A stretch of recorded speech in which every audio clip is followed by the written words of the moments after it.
तर अबॉर्शनचं मी इंडियाचं ह्याचं सांगितलं, अमेरिकेचं सुप्रीम कोर्टाचं. पण जी केरळमध्ये केस झालेली अबॉर्शनची, त्या केरळच्या केसमध्ये ती मुलगी, तिचा रेप झालेला, प्रेग्नंट झाली तेव्हा ऑलमोस्ट 7वा-8वा महिना चालू होता. 7व्या महिन्यात नॉर्मल जन्मलेली बाळ जिवंत राहतात व्हेंटिलेटर, NICU वगैरे मध्ये. आता तर तिचा जीव त्या बाळाचा जीव घेतल्यासारखंच आहे, पूर्ण डेव्हलप झालेल्या. जजेस बी माणसं आहेत, त्यांची मतं, त्यांना वाटलं नाही आता इतर आम्ही एखादा जीवच घेतोय. आणि सुप्रीम कोर्टाने कुठला कायदा बनवला नाहीये 24 आठवड्यानंतर अबॉर्शन करायचं अलाउड का नाही. त्यांनी सांगितलं, गाईडलाईन दिली, रेप केसेसमध्ये कन्सिडर करा, अबॉर्शन करायची परमिशन द्या, पण द्यायची का नाही ते तुम्ही ठरवायचे ऑन स्पॉट, त्या हायकोर्टच्या जजेसनी. आता हायकोर्टच्या जजेस पुढे जेव्हा हा मॅटर आला, त्यांच्यासाठी लय कॉम्प्लिकेट इश्यू झाला. तर ते पण माणसंच आहेत, एखाद्या बाळाचा जीव घेतल्यासारखंच आहे ते. म्हणून त्यांनी जी ऑर्डर दिली, 3 डॉक्टरांची टीम अपॉइंट केली, त्यांना स्टडी करून रिपोर्ट द्यायला लावला की तुम्ही अबॉर्शन करून त्या बाळाचा जीव वाचवू शकतो का, किंवा जन्मले बाळ जिवंत राहू शकतं का. त्यांनी सगळा स्टडी केला, फिजिकली पूर्ण हेल्दी व्यवस्थित बाळ आहे, व्यवस्थित जिवंत राहू शकतं, त्याला नीट ICU मध्ये NICU मध्ये ठेवलं तर, केअरमध्ये.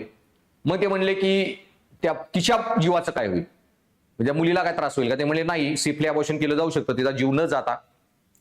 मग कोर्टाने ऑर्डर दिली की तिचं अबॉर्शन करा आणि सगळा खर्च सरकार करणार. बेस्ट हॉस्पिटलमध्ये केरळातल्या टॉप डॉक्टर्स वापरले जातील.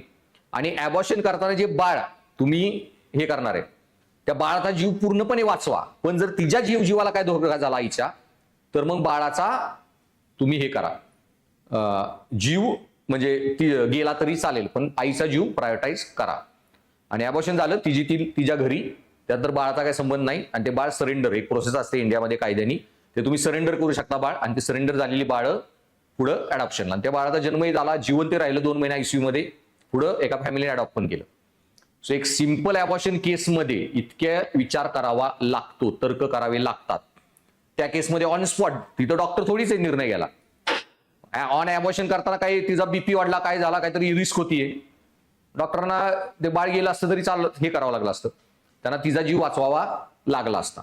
सो ऑन स्पॉट लय कॉम्प्लिकेटेड इश्यू होऊ शकला असता. कोर्टाने गाईडलाईन दिली आहे, जे शेवटी ते चीफ मेडिकल ऑफिसर जे आहेत ते पण काही गव्हर्नमेंट सर्वंटच आहेत, जे केरळचे जे डॉक्टर आहेत.